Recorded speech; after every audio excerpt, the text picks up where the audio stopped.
Five Phenomenon Podcast. I am your host, Shane Hazen, and with me again is guest host Ted Haycraft. Yes. You were affirming that you is indeed Haycraft, Ted Haycraft. What did I say? No, that's you said it. Ted Haycraft. No, just affirming my name. Yeah. Coming up today, we're continuing our random exploration of the new format, whatever it might be. I guess. Well, it's sort of that you. Who picked the last film? I picked the last film. You picked the last film, and so you made me pick a film. Mm-hmm. And so, therefore, I was like, I could. Well, there was also this little pressure you felt where it's something where you wanted to feel like you had a take on it, you had a little bit of expertise on it, you wanted to rewatch it. Possibly, yeah, true. I mean, or it need to be. I don't know how. I think you're right. I think I want to do more notes and research before we do these, and you want to be more loosey goosey. Well, I think it's just fresh in the brain because I feel like I have a pretty esoteric watch list. If only based on my Netflix queue, I'm one of the few people remaining who still gets DVDs from Netflix, and like my Aunt Joanne does, I think. Yeah, and I mean lately it's between that and whatever interesting TCM is showing. You're lucky enough to have. TCM on your cable package, look up the Watch TCM app. They'll have an archive of like the last 2 weeks of what's been showing on TCM. It is a gold mine. I love watching stuff off that. So anyway, I think I watched this before the pandemic hit. Not that long, but it wasn't long ago. I watched Dick Tracy, and you said you had watched Dick Tracy. I forgot, and I can't remember what prompted me. I'm sure there was a specific reason that prompted me to watch it. Well, the first thing that came to mind was we made jokes years ago that if we were going to do, I made jokes that we were going to do a podcast, we would title it How Long It Takes for the Conversation to Get On to Bob Dylan, Sergio Leone, or Warren Beatty. And Jack Kirby. Yeah, well, there was a few people listed in there, but I figured you were doing it for the Beatty. Well, Beatty's never far from my mind. That sounds strange. But, because I just was watching portions of Bulworth recently, too. And, Bulworth was one of the ones you mentioned that I got excited about, but I haven't seen that forever just because that one's not available on Blu-ray. If anything, it should be available right now, considering what's going on. Right. But anyway, so Dick Tracy's 30th anniversary. Yeah, that makes sense. Well, so the reason I watched it was my friend, who I'm going to reference some of his theories and some of the stuff he thought of, my friend TJ Vulgaire, who's a great editor, filmmaker. He and I during the pandemic have been doing some Zoom watches, and this is before like Amazon and all of them had the chat option onto some of these things where you can watch together. So basically all we did was we stuck our computers in our laps or right next to us and tried to time it up, and there was a lot of sound bleeding in. So Dick Tracy, we went down some childhood traps, and Dick Tracy was one of the ones we picked. So this is a childhood film for you. Yes, which is the reason I kind of want to really get your take on it, because I feel like one of the most pedestrian takes anyone can have on a movie is to say, oh, this movie was important to me as a child, especially because there's a tendency to leave it at that. Like, because Dick Tracy I found this picture recently of me where we were on a trip out west, and I had the Dick Tracy Happy Meal watch, and I loved the shit out of it. That was just like a prized possession. And I don't think I saw the movie till a little. I think I saw it in the theater. But no, we were this is post Batman, Tim Burton Batman, and so the merchandise, the whole setup was in gear like that, just a giant, huge tidal wave of merchandising and T-shirts and toys and everything. And I was thinking, I was trying to figure out maybe is this Warren was trying to, but he was coming off of. It would have been Ishtar. It was a big 1981 was Reds, and this is 1990. So there's this big chasm there with the pickup artist executive with that mess on the pickup artist. I don't know anything about the pickup artist. He was executive producer on that with Robert Downey Jr. and it's Is that a Toback movie? Yeah, it's a Toback. Okay. Toback things. I've never seen it. And Ishtar. So which I don't know how you feel about Ishtar, but man, that is a unfortunately buried movie. That movie's got some great stuff in it. No, yeah, we'll have to do one on Ishtar. Ishtar's eventually, a fun movie. But anyway, it has some problems, but it's fun. And I think I was. My reaction, I remember thinking, wow, this is, obviously the color scheme, the cinematography is amazing, and all the actors, of course, that Warren has at his disposal and can round up. And but I remember thinking this, I think I've changed somewhat now a little bit watching it recently. But funny thing, my original thought kind of ties into what Gene Siskel's review was. I found the Siskel and Ebert review of it, and Siskel liked it, but he thought that that Warren Beatty's Dick Tracy was too much of a contemporary character, Okay. a modern man in the setting of the film. Sure. You wanted more action, more action out of the character. He's more of a cipher. What was Siskel's point? That was Gene. Oh, I thought you were. And I kind of agreed with that. I did remember thinking.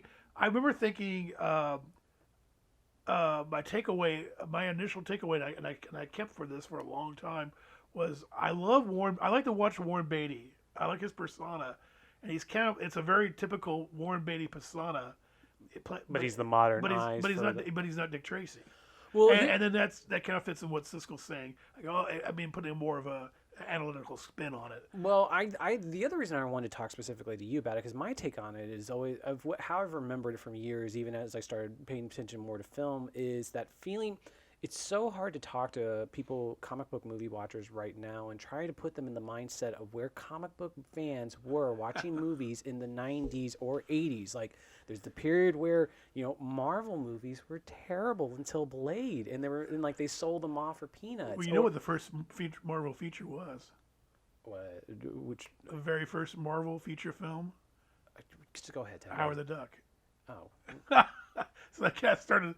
That's the first feature. Well, film. but you remember that period where all the Marvel movies were terrible. Oh yeah, and they were into TV and stuff. Well, anyway, but there's that feeling where comic book fans were abused spouses when it came to Hollywood, because the medium of comics were still in the ghetto intellectually. People were ignoring them, and so we take whatever scraps Hollywood would give us, and at the same time, half the time when they adapted comics, they weren't adapting comics. They were just taking the characters and making this gauche comic spin, like this movie come out. And the most notable thing, which falls under Batman, falls under this movie, and falls under a bunch of comic book adaptations, is the villains are more interesting than the hero.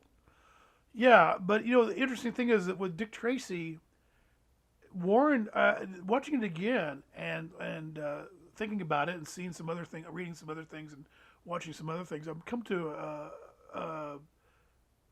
a really strange assessment that he handled the villains actually pretty good in Dick Tracy. Whereas it's an overload. He jammed in a ton of them, but he dispatches a lot of them really quickly too. That's true. And it didn't make the film lopsided like when even some good movies like when Marvel started getting their act together, or Spider-Man 3, which is the Venom, adding Venom. Well, yeah, and I mean there was Joker was always going to overwhelm Batman and Batman movies, but then the modern Marvel MCU problem is that they've been working hard to get their villains as interesting as their heroes. It's a lopsided version of this. Right. Well, I see what you're saying too, but I'm also saying that somebody's a really bad aspect of comic book movies, superhero comic book movies, is they try to they jam in too many villains, and also the villains have a really personal connection to the Jack Napier is. Yeah, stuff like that.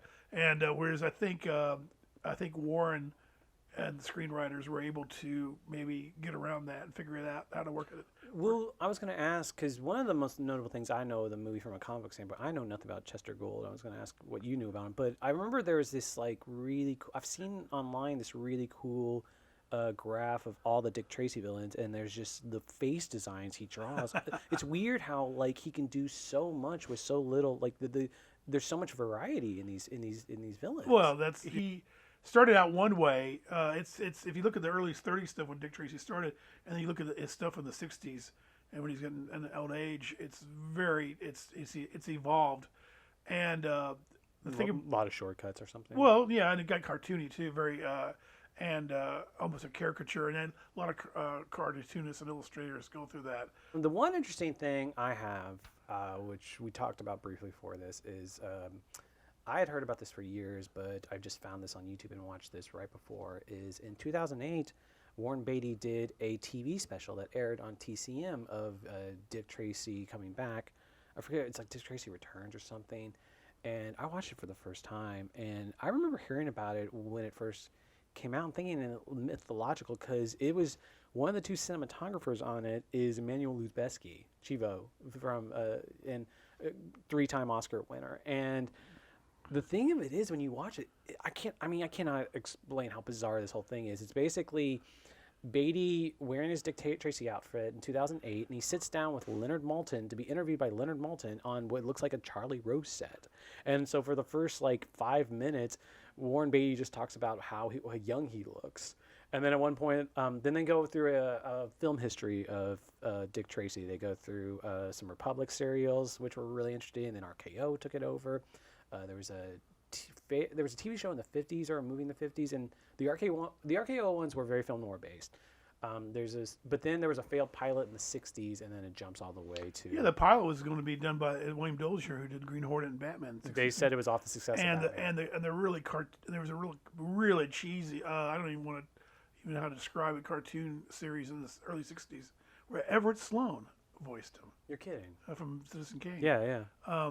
Yeah, that whole thing we just talked about this before we started the mic, put the mics on, was that I knew of. He for some reason, Warren will not let go of the copyright, and there's all kinds of people that want to do Dick Tracy stuff, and Warren won't let it go, and he had to do that special. He had to put the coat and the hat on and appear as Dick Tracy for a certain amount of time, or shot footage of him, to keep the copyright. The other funny thing about the special is that Maltin asked him who he's playing Dick Tracy, so he's talking about the actors playing Dick Tracy, and he keeps asking who's his favorite. And he basically says every actor except Warren Beatty is the one he likes. And then when he talks about what he likes about Warren Beatty, he's like, well, he does look like me. This is the big thing he keeps setting on. Well, now that you told me that it's out there, I can't wait to watch it. It was hard to search. I had to look up Dick Tracy 2008, and also it was really hard to watch because it was one of those YouTube videos where the audio goes out of sync pretty quickly, so you're just watching it for. Right, but yeah, you obviously. I don't know if I'd be curious to see if they publicized it at all. I bet it was buried. It wasn't that big a deal. They said it only aired once, and it was on TCM. Yeah, and it only aired there you once. go, because of copyright. That's all you needed. Wow, that's. Well, the whole film wasn't.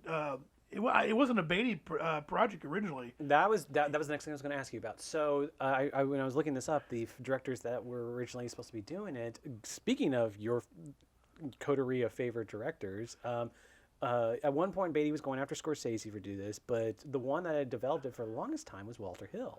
Yeah, there was Walter Hill involved, Spielberg, Landis. I think when Landis got involved, I think that's when they talk about Clint Eastwood being Dick Tracy. And you think about Dick Tracy. I mean, well, think about City Heat with Burt Reynolds. There, he's got a fedora and the trench coat. I could see Clint being more what I pictured Dick Tracy being. And in fact, they said Warren actually did prosthetics. He did the chin and the nose and put on the stuff to make him more look like the cartoon strip. And they nixed it. They said it looked too weird, and it didn't work.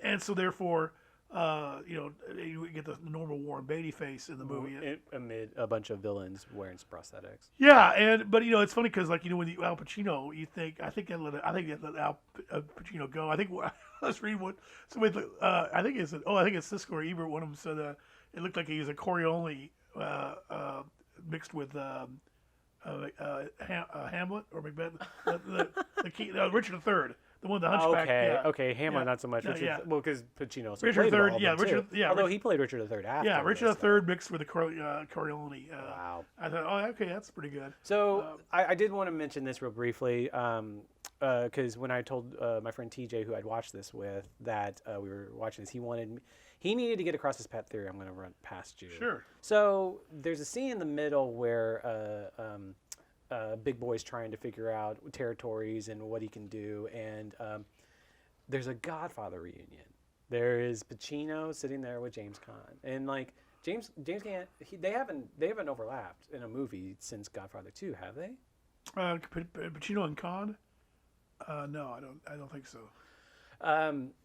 TJ's pet theory was that Beatty was threatened by Caan as a leading man and might have cut some stuff out of the movie. In Dick Tracy. Yeah. That's it could be. I mean, who knows what's on the editing floor? He wanted, and somebody's missing in this thing because you got Michael J. Pollard and Estelle Parsons, two Bonnie and Clyde people, and Warren. You typically I don't remember them in the movie. they're in there. Yeah. Where are they at? I have to watch it again, but they're both. Estelle's like she's serving. She's like maybe Tessa's mother, I think. Oh, that makes sense. I think That's she's so Chester's, cool. and Michael J. Pollard shows up in it. So Warren, and so apparently I found this out the day before we did this.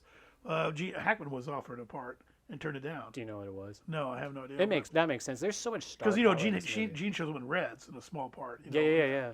So I mean he's And always it's like him and Nicholson are so underbilled in Reds too, even though Nicholson got an Oscar nomination. right. I should mention also while I'm still talking about TJ, one thing that really, again, going down this whole your childhood movie is a pedestrian take on a movie of interest. While we were watching it, TJ pointed out that when Madonna's first scene came on, he and I both got really quiet. And the joke we kept making back and forth to each other was, I think Madonna might have given us our first boner. Like, it was, I mean, her costumes in this movie are just very, very notably sheer and form-fitting. And they're amazing and gorgeous and sexy looking. But also, this is Truth or Dare era. I've never seen Truth or Dare. Yeah, that's an interesting film, and it's an interesting way she played. Again, this film is very interesting. It plays for all ages in a very tight balance. It's kind of sexy, provocative, and it has something for the adults, but it's not. But it's chaste enough for kids to not. The kids might say, "Oh, there's something going on here," but they really don't know. That's a good, because I mean, one of the big questions I would have for you is, do you think it's a kids movie or an adult movie? I think it's all ages. I think Warren really curated it to make it play that way, and I think, and of course, the color scheme, the primary colors, he's trying to reproduce the look of a Sunday cartoon strip in the Sunday paper, like a 3-color, like no, just the primary colors from the car. The other funny thing that came from that special was there was also this like retroactive critique Beatty was making on the movie, and so he was as Dick Tracy asking what he thought of the Beatty movie, and he just thought for a second, and he just goes, "It's very colorful." So the movie's designed within an inch of its life. Oh gosh, yeah. Everything's a set. There's animation. There's painting. There's everything is used to its ultimate design, and of course Warren gets the best work out of everybody. That's one thing about Warren. He gets the best toys and the best people to work with. Every time he does a film, it takes forever. I remember one viewing I had a while back. I'm thinking there's definitely like a Citizen Kane vibe to some of the movie, just because of the use of matte paintings. Yeah, okay, I can see that. I don't really think of Citizen Kane much, but I will say that Citizen Kane's not stylizing. Well, Citizen Kane's stylizing, but it's not trying to make it look 2D. It's trying to still look 3D and real. But getting back to how my initial reaction, and I stuck with it about, I didn't think Warren was strong enough. It was more, it's Warren Beatty. I enjoyed Warren Beatty's performance, but I didn't think it was Dick Tracy. Recently watching it this year, I enjoyed it. I think it was fine. I didn't have a problem with his Dick Tracy persona, which, like I said, is pretty much Warren. He's on the verge of in his life. It kind of, again, parallels what's going on in his life or about to happen in his life. Where he's about to settle down. Yeah, Annette settled down, and Tessa's trying to get him to settle down. So that's really interesting. Literally with Madonna being the temptress to him. Right. And what really made a difference this time around was, I don't think I reacted this way, or if I did, I forgot, was I was very moved by the kid's performance, the kid's character. And when he... I agree. And when he does, spoiler alert, he wants to he change his name to Dick Tracy Jr., it's a very moving moment. And it's so downplayed, it's really... Staying on the spoiler thing, the proposal at the end. Oh, okay. I got a kick out of that. Yeah, so I thought this really works. It's very moving, and how many Marvel superhero movies or DC movies have and again, this is a different almost almost a different subgenre of the comic book movies, and this is a comic strip too. Right. We want to be not that there's. I mean, There's a difference. yeah, the general audience involved, the public involved, it's all just lumped together. But to me, being very fanatical about comic book fandom is that there is a difference between strips, pulps, and comic books. Source material. One of the reasons I have no problem with Beatty being his persona is because I haven't seen any Dick Tracy. I mean, what Dick Tracy had you seen? He's just well, read? that's the thing. I think Warren defended it because in the strip, there's so many colorful characters surrounding Dick Tracy that that's what the movie's about, and you don't really. There's not much of a distinctive personality trait. Now, I may be wrong. We need some. It's been so long since I've read Dick Tracy that I can't tell you what his traits are. And if it's changed over the years, like Bruce Wayne, Batman's changed over the years. Clark Kent, Superman has morphed over the years, and we kind of know their personalities had changed, or he's psychotic, or he's Clark Kent's a Boy Scout. Well, I know one critique of a lot of Batman movies has been that he's the world's greatest detective, and he doesn't do that much detecting. And I remember kind of like keeping an eye. Like this movie, he does some detecting between like the walnut shells or was it the peanut shells, or the gag that me and TJ still to this day laugh just as hard as we did when we were 9 is the Well, we should. I think we shouldn't. We've already touched upon it a little bit. Is the cast he gets amazing. I wrote down you look at William Forsythe. I just saw Ed Ross, who plays Itchy. He was in the bad guy in Red Heat, the Russian that Schwarzenegger goes after. Sima Cassell, Charles Durning. I always put Alan Garfield and Paul Savino in the same category, and they're both in the film. Wow. Well, one I wanted to point out. I think I talked to you about this. Someone sent me a tweet of his where Mandy Patinkin showed his first commercial. And I was just like, hey, I just watched something where Mandy Patinkin was like a young beefcake. What was it? It was this movie. Right, Mandy's in it. Charles Fleischer, for the voice of Roger Rabbit, there's a little side story about Roger Rabbit. John Shook. What's the side story? I'll get to. Let me mention let me read off the rest of these people since I wrote them down. R.G. Armstrong shows up in it. Cole Meany, Burt Remsen, who's in a lot of Altman films. Mary Wovenall, who's a cult Roger Corman person. I think she came from Andy Warhol films actually too. Glenn Headley, of course, Madonna, Kathy Bates. Just here show pops into it. Catherine O'Hara. If you don't look quickly, you'll miss Catherine O'Hara. I missed Catherine O'Hara. I remembered Kathy Bates' part. What was Catherine O'Hara? She's at the table with all the different. When they have the committee with James Caan, they're having the meeting of all the villains, and later in the film, and she's one of the characters. I don't know. I don't know if my brain's just catching up. She's playing a specific character, but I've forgotten which one. And then even go back to here's a couple of oldies that you probably if you show them your faces, you don't know their names. Probably I can almost bet. Henry Jones. I'm not going to know this. And Mike Mazursky. Mike Mazursky sounds familiar. Yeah, he's a huge, big guy. John Wayne used him some. John Ford used him some. Oh, and then I thought, wow, this had a really interesting casting twist to it. Dick Van Dyke. Yeah. Because by that time, and Dick Van Dyke playing against type. Yeah, because I think by that time he had resigned himself to going back to TV, and he kind of gave up on his feature film playing, and then to show him on a big production like this, I love it when I see something like that. You see somebody that beloved, and it seems like his critical assessment gets kind of lost in the shuffle over the years. Like how good Dick Van Dyke can be. You mean just beyond like Mary Poppins? It's like everybody loves Dick Van Dyke, but they don't really think about him as is he how good at you think you think of De Niro, Pacino, do you think of Dick Van Dyke? No. You know what I'm saying. So to see Dick Van Dyke in a production like this, mixing it up with everybody, it's wonderful. I get a kick out of it. Well, I thought so much it was stunt casting though, just because there's some virtue in he plays against the virtue of him I normally have. It could be. Part of it is stunt casting, but part of it is Warren's effective. I'm not saying Warren's not going to put somebody in there that can't do it and can. No, he works. I'm not saying he's bad. I'm just saying that the effect of seeing a celebrity in there in that role. But Oh, another thing I thought here. This is just going back to the merchandising, the craziness of it.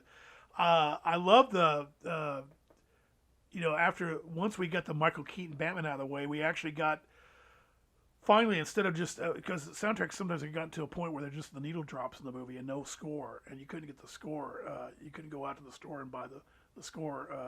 Only if you bought the soundtrack, it'd only be the pop songs, the needle drops as they're called. Okay. So they Prince. The main album promoted for Batman was Prince songs, but they actually put out the Danny Elfman score on a separate album. Well, Dick Tracy went better. It had 3 albums.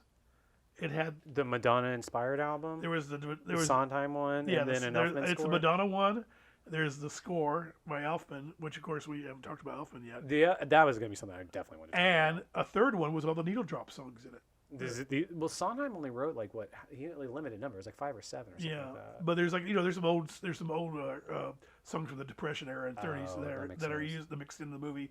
That's on the 3rd album, or probably some. I haven't looked at them in a long time.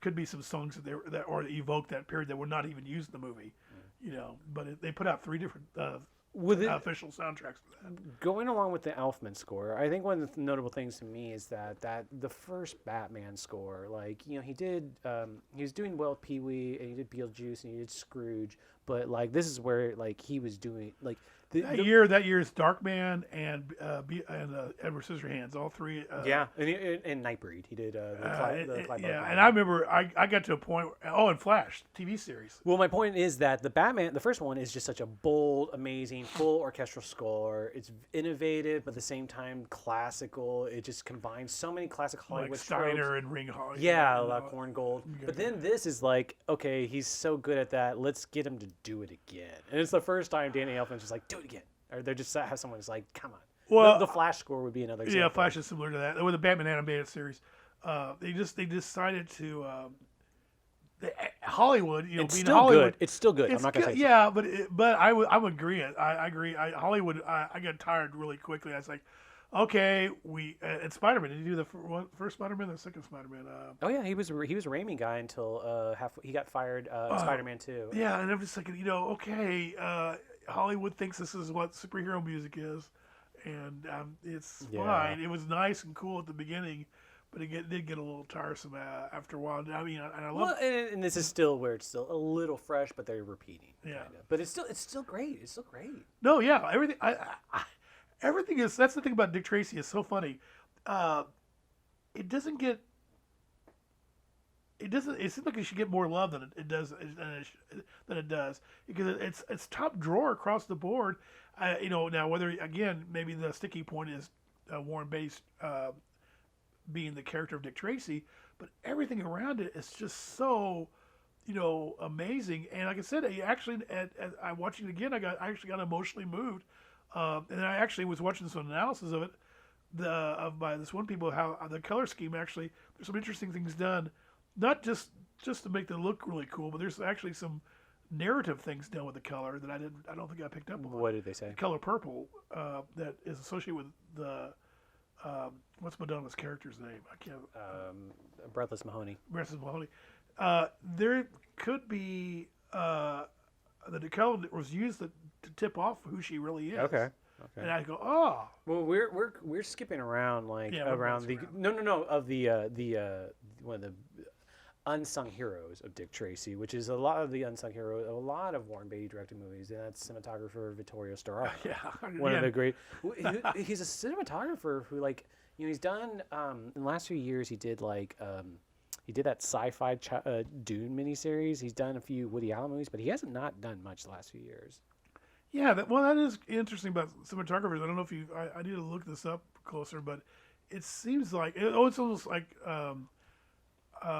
maybe to think of there was this wonderful, amazing comic book penciler Al Williamson, who drew for EC Comics, and he's one of the ultimate Flash Gordon artists, and he ends up near the end of his career just being an inker. I'm like, this guy should. Well, it seems like a lot of classic pencilers ended up inking in towards the end of their career. Yes and no. Yes and that's no. a different podcast. But yeah, you go, why isn't he still being courted? I mean, Well, Vittorio Storaro is so perfect for this movie that it's almost became a fault against the movie. Like, because Storaro's style is mainly about one single color, but he's so obsessed with usually 1 to 2 colors. He goes a lot with primary colors, but it's like, I mean, his work on Apocalypse Now or The Conformist or Last Tango in Paris are just very bold, very, very bold work. Warren also, there's a quote, Warren said he had more fun than I ever had making this movie. He had more fun, and I'm like, okay, that's interesting. Was this movie? It's weird because this movie feels like it's designed in pre-production, but I vaguely remember it didn't go over budget and over schedule and stuff like that. I don't remember, or did it not? I don't recall any major production problems, and the thing I take away most is that it didn't make the profit that they wanted. I think I'm thinking that it was expensive. And it did okay. Yeah, at the box office, but it didn't do the numbers that they Disney wanted a sequel. They wanted like Indiana Jones. Yeah, and a much more profit margin. A bigger more margin. There was I've forgotten all about this till I was looking around today. They released a Roger Rabbit cartoon in front of this exclusively. I do remember this. Oh my gosh. That was a big deal. And oh wow. And Spielberg. It turns out that and this is what I in my research. I did a little tiny research that Spielberg wanted. He wanted to take the cartoon because Spielberg had. I guess he's part of that. I don't know what his rights is into the Roger Rabbit stuff, but he wanted to open. He wanted to open in front of Acrophobia. That was his. He produced that film that year or whatever. Okay. And they nixed it and put it in front of. These are both Touchstone pictures. Yeah, and they nixed it and put it in front of the Dick Tracy, and apparently Spielberg got mad, so he canceled the next Roger Rabbit cartoon they were supposed to be working on. Oh wow, and that's unfortunate. Yeah. Was that the Roger Rabbit story you were going to tell? Yeah. That's unfortunate. And of course, it's interesting too because Fleischer, the voice of Rogers in the movie Dick Tracy itself, it shows up as a character. What did he play in the movie? Oh, you'd ask me that. I know. There's I gotcha. There's so many. He played the Zodiac Killer. Yeah, I tell you what, it's really funny to watch the playing the Who's Who. If you don't have the names in front of you, but Henry Silva as Influence is just perfect. If you look at the cartoon that Chester Gould drew of the character called Influence, and it's like I don't that's know Henry Silva, and sure enough, Warren gets Henry Silva to play him. Wow. I mean, have you heard anything about? Beatty's got a stranglehold on the rights. Anyone else is like pitch to take or anybody new? No, like, who would you think would do a good version of it right now? Like Guillermo del Toro or like Frank Miller? Oh no, well, Frank. After what he did with The Spirit? Well, he's doing that Netflix show right now. I don't know if he's directing on the Netflix show, but well, no, I don't know about that. But the oh gosh, to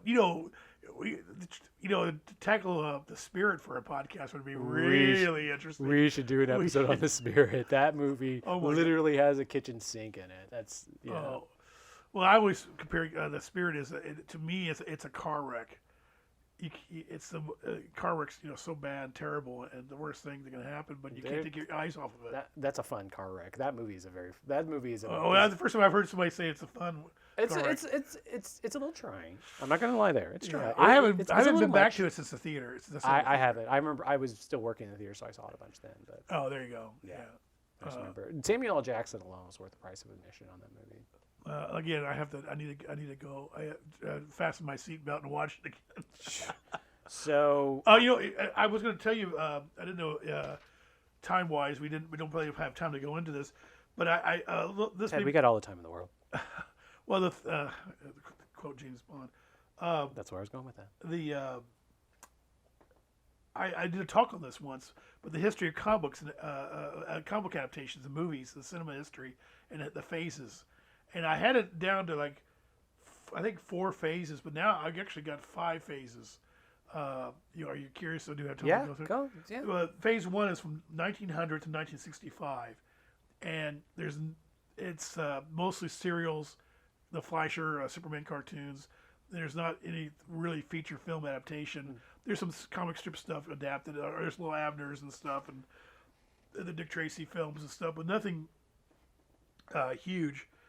And then the second phase is 66 and 77. The Batman TV movie plays as a theatrical. There's a theatrical film. Right. No, I've seen it. And yeah. that changed. Hollywood didn't know what to do with. That's the one with the shark spray, right? Yeah, Hollywood didn't know what to do with comic. There's blondies, a ton of blondies in the first phase, but it's mostly strip adaptations, and they, and comic books are still considered juvenile. And then the Batman '66 comes along, and it put a stigma on everything and a stink on everything, and made everything campy. And that lasted, and then if anything was on, it would be like Wonder Woman and Hulk on the TV series and that kind of stuff. Spider-Man, a really cheesy Spider-Man series. Then at 78, phase 3 begins with 78 with Dawn of Superman, and finally we get a comic book superhero movie that's taken seriously for the most part, with a nice cast. Yeah, and big cast, big budget, taken seriously. Blah blah blah. Changes, and then there's it spawns a bunch of stuff after that, but it all peters out again. Till then the next phase 4, is 1989 and 1999. That's Burton's Batman. So this is the phases would be distinguished by taken seriously, and then the Burton one starts it's taken seriously with some slight darkness to it. Right, and finally, because like the comic books aren't for kids anymore. Yeah, after Superman, we get Flash Gordon, Conan, Supergirl, Sheena, Howard the Duck, Swamp Thing, Popeye, and the Superman sequels. But after Batman, 1989, and this is the phase 4, 1999, 99, we get the Turtles, Punisher, Dick Tracy, Hardware, Rocketeer. I did want to briefly bring up Rocketeer. I also rewatched Rocketeer recently. That was another, this from that time period, just a year later. So it was a thing. One of the fascinating things on that was it almost felt like it was taking from the influence of Dick Tracy, where they had the one villain in that movie that had some really elaborate face. Well, that's based on that Rondo Hatton. Remember I've told you about the Rondo Awards? No. He's that. You have. But go ahead and explain it again. Well, no, Rondo Hatton was this actor in some really early Universal or some Poverty Row B films, horror films, and his face was deformed from gases in World War One. Well, what's fascinating is it's isolated in the movie. Yeah. He's the only one. Right. There's another Paul Sorvino appearance too in there, and then you got Timothy Dalton, who's perfectly cast in that movie. I forgot how well cast he is. Well, he's perfectly cast in Flash Gordon too. The Shadow, The Mask, Tank Girl, Crying Freeman, all this stuff. Dennis the Menace with Walter Matthau. The Roger Corman FF. That's all in the wake of Phase 4 Batman coming along. And then we got Phase 5. Start with Raimi's Spider-Man? No. X-Men, year 2000. So you don't distinguish Blade. Well, Blade's kind of an interesting thing. Let me double back to Blade. 2000, Phase 5 is X-Men because of the publicity, the box office, the recognition, the quality of X-Men leads into the Spider-Man and the whole modern age of what we're at now. Now, some are going to debate that. So I do go 5.5, the same phase Iron Man in 2008. So the MCU is 5.5. Because that's the MCU. But I want to say we're still in the same phase. Blade comes out. Where did I wrote that down somewhere? Interesting is Blade is 1998. Blade is 1998. So and, year before this. I always call it the John the Baptist to the modern age of comic books. That's a great distinction. It's there. It didn't get a lot of attention, but he's foreshadowing. He's calling out and paving the way. That's great, Ted. So that's great. That's what I've always thought of. Whereas it's there, and that's when Marvel finally started taking control of their stuff. X-Men wasn't under their control, but it was under some good control. Donner's wife, Laura Shuler Donner, and Bryan Singer directing. Yeah. So, it's been really interesting to check and then you get this whole other people think of comic book movies, and you think, well, the history of violence, Road to Perdition, Ghost World, American Splendor. You got that are non-superhero comic books that all of a sudden are getting a lot of adaptation, and then you get things that are done as a graphic novel or a comic book just to make the movie. It's not even intended to really be published. Image was doing that in the 90s. Yeah. Well, and you also, I mean, James Gunn recently tried to bring back Howard the Duck into the Guardians movies, and Howard the Duck actually has like a 16-frame cameo in Avengers Endgame too, even. Oh yeah, no, I'm so happy because I really was a big Howard the Duck fan, and then I became embarrassed to be a Howard the Duck fan because of the movie. Sure. And then it's the whole world has changed. If you had gone to 8-year-old Teddy Haycraft and asked him about if you would thought you'd see the day where superhero movies would be taken seriously and done so well and could be done this well, I would have said no. My head would have exploded, and I would never imagine where we'd be today.